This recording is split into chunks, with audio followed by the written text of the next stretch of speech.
Voltando aqui para o nosso país, hoje, durante o evento de lançamento do Plano Safra para a Agricultura Familiar, o ministro da Fazenda, Fernando Haddad, cobrou avanços nas pautas do Congresso e fez críticas ao ex-presidente Jair Bolsonaro. Tudo entra dentro do pacote que nós mostramos no começo desta edição sobre o impasse entre o Palácio do Planalto e, neste momento, o Poder Legislativo, o Congresso Nacional. O ministro Haddad afirmou que o então mandatário Jair Bolsonaro congelou a tabela do imposto de renda e que esta é a pior forma de aumentar tributos. Qual que é o aumento mais cruel de imposto que um presidente pode fazer? Ele ficou os 4 anos, mais os 3 anteriores, os 4 anos do mandato dele, sem reajustar a tabela do imposto de renda. Sabe o que isso significa? Que quando um trabalhador que teve um aumento apenas pela inflação, se ele passar a faixa de isenção do imposto de renda, ele passa a pagar imposto de renda, ganhando a mesma coisa, simplesmente pela crueldade de congelar a tabela de isenção, como ele fez durante 4 anos. Também durante esse evento, o presidente Lula aproveitou para falar sobre a elevação de impostos, assunto que tem gerado críticas ao governo. O presidente afirmou que um país justo começa pela tributação. Nós queremos fazer com que esse país se transforme num país justo. E ele começa a ser justo pela tributação. E depois ele continua a ser justo pela repartição. E é por isso que nós estamos fazendo o imposto de renda até R$5.000 de isenção. É por isso que a gente vai fazer que quem consome até 80 kW de energia não pague energia e quem consome até 120 kW pague menos. É por isso que a gente vai fazer com que o gás chegue mais barato na casa das pessoas. E isso para melhorar a qualidade de vida das pessoas. Essa defesa pelo aumento de impostos no Brasil não tem sido bem recebida, nem pelo mercado, nem pelo Congresso. A Câmara e o Senado agem num esforço para barrar uma das últimas investidas do governo, o aumento do tributo sobre letras de crédito agrícola e letras de crédito imobiliário, LCA e LCI. Para entender melhor esse cenário, eu converso agora ao vivo com o deputado Júlio Lopes, que é presidente da Frente Parlamentar pelo Brasil Competitivo. Deputado, é um prazer falar com o senhor ao vivo aqui na CNN, dentro do CNN Prime Time. Eu pergunto primeiro, deputado, como é que o setor produtivo deve ser impactado se este aumento de impostos realmente entrar em vigor? Boa noite. Boa noite, Márcio. Eu quero dizer da minha admiração e gratidão de estar participando desse importante Prime Time. Na realidade, Márcio, estamos muito preocupados, porque eu queria começar fazendo uma ponderação. Imagina, Márcio, se você no mês de maio tivesse ganho da CNN um salário com 7,7% de acréscimo real sobre a inflação. Pois bem, Márcio, o Thaís Hereze, o governo no mês de maio arrecadou 230 bilhões de reais, ou seja, 7,7% por cima em termos reais, acima da inflação observada no período. O governo, de maio a maio, ele arrecadou 1,2 trilhões de reais, ou seja, 4% real acima da inflação. Eu queria saber que empresário no Brasil, ou que trabalhador brasileiro conseguiu aumentar a sua renda em termos reais?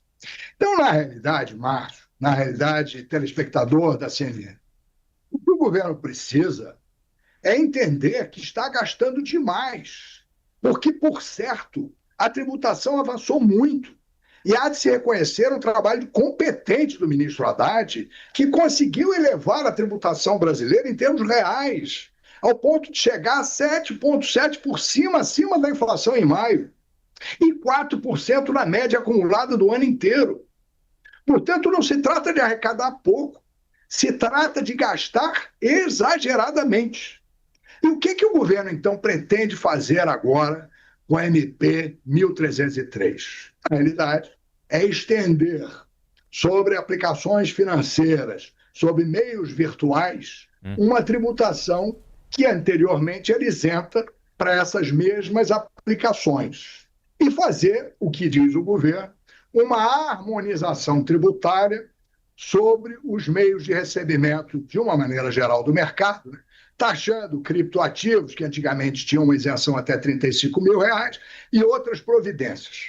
Mas, Márcio, você que é telespectador da CNN, sabe quanto vai resultar toda essa mexida, que vai, obviamente, atrapalhar muito todo o sistema de incentivo de letras de crédito do mercado imobiliário, do mercado agrícola, enfim, uma série de providências, segundo o próprio governo, resultarão num acréscimo de arrecadação da ordem de R$10 bilhões. Isso é absolutamente insuficiente para a organização das contas nacionais. E, deputado, onde seria o corte? O senhor falou que a saída seria o governo gastar menos. Onde seria o corte desses gastos, então? Eu vi uma entrevista do ministro Haddad, eu quero dizer da minha admiração por ele. O que ele falou hoje à noite, ou de tarde, que vocês reprisaram agora há pouco, é verdade. A não correção do imposto de renda, por óbvio, era uma tributação. E ele falou a verdade. E ele fala a verdade quando a gente está tendo crescimento real da economia, ele fala a verdade, e o presidente Lula também, quando nós estamos com uma taxa de desemprego de 6,2% e a menor taxa dos últimos 10, 15 anos. Essas questões são verdadeiras. Mas não é verdade que o que está sendo proposto dará equilíbrio às contas públicas brasileiras, nem terá o condão de fazer o ajuste fiscal que o Brasil precisa. E por uma razão, Márcio, é muito fácil de saber, e não sou eu que estou dizendo, não. Isso é o Banco Mundial que advertiu o Brasil de forma clara, explícita. O Brasil precisa fazer um corte da ordem de 3% do PIB. 3% do PIB são dezenas de vezes as providências que o governo está tentando tomar agora. Até porque, deputado, permita cortar o senhor, a taxação de LCAs e LCIs ainda vai ser bem menor, se passar, do que outras aplicações. Mesmo assim, esse impacto existe para o senhor? Não há, Márcio, não faz omelete sem quebrar ovo. O que eu acho é que o governo está quebrando ovos demais e desorganizando uma série de aplicações que são importantes para os setores para os quais elas articulam e elas capitalizam, para ter um resultado econômico será pífio, para ter um resultado que será muito pequeno. E por quê, Márcio? Qual é a grande questão? Nós temos o gasto da Previdência brasileira é da ordem de 985 bilhões anuais. A Previdência, vocês sabem, a CNN tem sido muito competente em anunciar isso, né? Nós temos 2.800.000 brasileiros para receber a sua primeira aposentadoria, esperando há mais de 2 anos para entrar no sistema previdenciário brasileiro. O seu telespectador, mas talvez saiba, se não sabe, é importante saber, que o crescimento vegetativo do número de assistidos da Previdência do Brasil é de 6% ao ano. E essa Previdência está vinculada, por um erro de administração, ao salário mínimo. E esse é o grande problema do Brasil. Todas as contas de despesa de grande monta do país estão indexadas ao salário mínimo. Assim estão indexadas também as contas do BCP, do Bolsa Família, do Auxílio Pesca, que tem, vocês sabem, e estão noticiando, e devem continuar noticiando, para cada barco no Brasil que recebe o defeso, tem 1.000, em cada barco, cabem 10 pescadores, no máximo, se tiver lotado, tem 1.000 pescadores recebendo o defeso. Porque o governo gasta mal, gasta desorganizadamente e tem todas as suas contas vinculadas à correção do salário mínimo.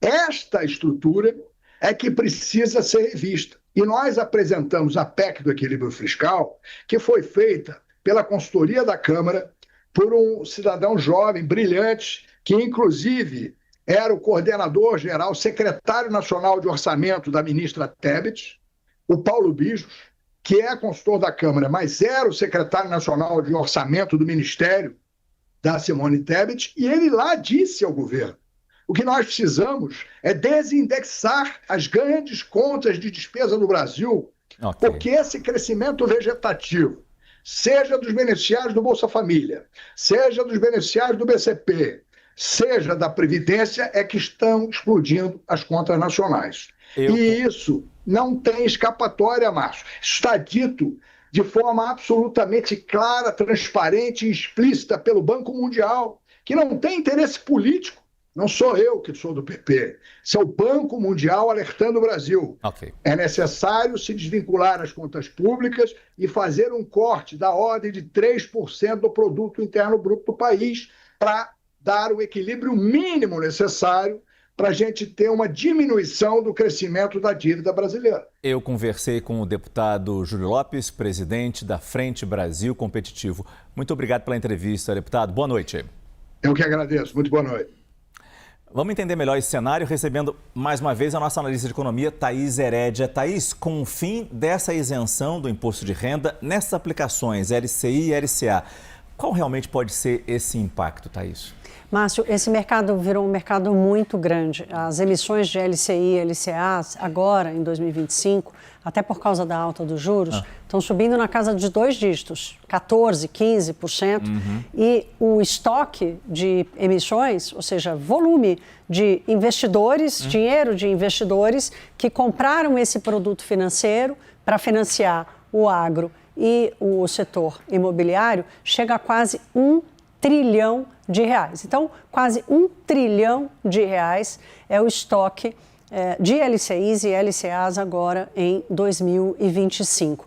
E esse estoque cresce, as emissões ganham fôlego, porque a taxa de juros subiu, outros produtos de renda fixa também subiram, cerca de 15% também agora nesse começo de ano, porque a taxa de juros sobe, o investidor brasileiro vai para essa rentabilidade, que é a mais segura e a maior, e olha, uma das maiores que tem no Brasil, com muita segurança. Ou seja, nós estamos falando aqui de 1/5 de toda a renda fixa que foi negociada e que foi colocada no mercado de capitais no Brasil, LCIs e LCAs. O investidor corre para LCI e para LCA exatamente por causa da isenção. Quanto maior a captação, mais dinheiro com juros mais baratos, mais dinheiro para esses mercados. Então, é um mercado que se consolidou, a emissão das LCIs e LCAs no ano passado teve uma mudança, o governo exigiu e acabou restringindo, inclusive, as emissões, restringindo ali o lastro para as emissões, mas elas voltaram com fôlego. Então, nós estamos falando desse mercado, que é um mercado que movimenta e atrai os investidores exatamente porque não pagam imposto de renda. Aproveitar então a gente fala de mercado financeiro, que hoje o dólar caiu bastante, né? Caiu, né, Márcio? Todo mundo se perguntando assim, quanto é por minha culpa e quanto é por culpa de alguém, né? Do outro. Ou a responsabilidade, né? Quem fez o certo aí? Não, claro. É óbvio que a economia brasileira está indo bem, está atraindo capital estrangeiro, né? Mais de 25 bilhões de reais já entraram no mercado acionário brasileiro este ano, de investidores estrangeiros. A gente tem a maior taxa de juros real do mundo, atrás da Rússia, mas quem que está fazendo investimento de risco na Rússia, né? Agora, o principal motivo é o dólar em si, se desvalorizando frente a outras moedas. Vamos dar uma olhada aqui, Márcio? E é claro que a economia brasileira crescendo e atraindo esse investimento, a gente acaba se dando bem, vamos dizer assim, né? Então, a moeda fechou R$ 5,43, Márcio, é o menor patamar desde setembro do ano passado. Então, voltamos bastante. A Bolsa, aos pouquinhos, hoje subiu bem, aos pouquinhos vai tentando voltar a experimentar, ficar mais perto dos 140 mil pontos do que dos 130 mil pontos, como a gente viu nos últimos dias. Vamos dar uma olhada para ver, então, como foi o fechamento do semestre, porque hoje é 30 de junho, acabou o primeiro semestre do ano, Márcio Gomes. Olha a valorização do Ibovespa, acima de 15%, e a queda do dólar, 12%. O dólar caiu, lembrando que no ano passado, o dólar subiu 25% no Brasil. Então, esse ano, temos aqui uma vantagem. Começamos o ano com o dólar acima de R$6 e agora essa queda. Como eu disse, Márcio, a principal motivação tem sido a política econômica de Trump e uma mudança na visão dos investidores sobre esse que foi sempre o porto seguro. O dólar é a moeda de referência do mundo inteiro. Vamos dar uma olhada aqui, então, no que está acontecendo na moeda americana. Olha lá, menor patamar no primeiro semestre do ano em 50 anos. Esse é o tamanho do impacto da percepção sobre a política econômica de Trump. Então, quando eu falo política econômica de Trump, eu estou falando da política tarifária, mas eu estou falando também da política fiscal. Você estava falando agora há pouco com a Priscila Yazbek e com o Lorival Santana sobre a preocupação da aprovação dessa lei, e ela tem impacto. Então, o capital internacional, quando via risco, corria para o dólar, não está fazendo mais isso, está correndo para outras moedas, euro, ien, o próprio ouro, né? Então, o aumento da dívida americana, por mais que sempre tiveram uma visão de que comprar dívida americana era a coisa mais segura do mundo, essa visão mudou. Os juros do Fed, que continuam altos, mas que vão cair daqui a pouco, e aí sim, no último ali, na lanterninha, a economia brasileira. Márcio. Obrigado, Thaís Herédia.